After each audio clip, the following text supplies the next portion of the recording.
I am Father John Fenton. I am the pastor of St. Michael's Orthodox Church in Whittier, California.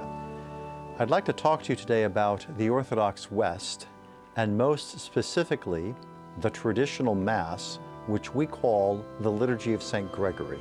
Most scholars in the 20th century have said and claimed that the liturgy of the Christian Church, whether it was the liturgy of the East Roman Empire, commonly known now as the Liturgy of St. John Chrysostom, or the liturgy of the Western Roman Empire, now known as the traditional Mass, or what we call the Liturgy of St. Gregory, that had its roots and foundation in the synagogue worship of the Jews.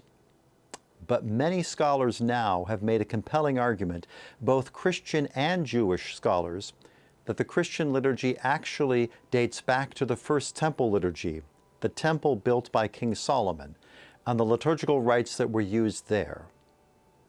The liturgy that we have then is not only a New Testament liturgy, but a liturgy that was established by God from the beginning, complete with vestments and the use of incense and the chanting and all of those things. Not that God laid down the details, but he certainly did lay down the outline and even the structure of the building.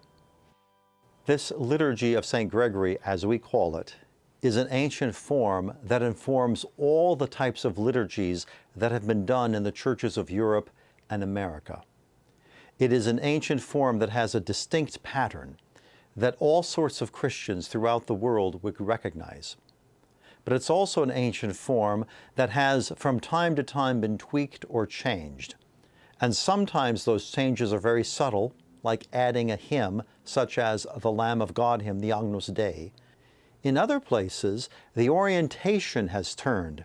While the priest prays with the people, facing the altar of God during most of the Mass, what has become common in the last 100 years is for the priest to pray turning and facing the people as if he is informing them, as if he is the leader of them. The priest certainly is the leader, but most importantly, he is the one who leads them in prayer, and so they all pray together.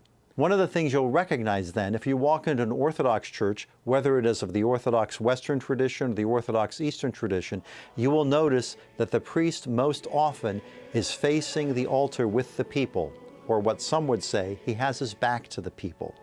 Yet he turns around at significant points, and those points are important to remember, and we will delve into that a little bit more as we go further into the details of the Mass.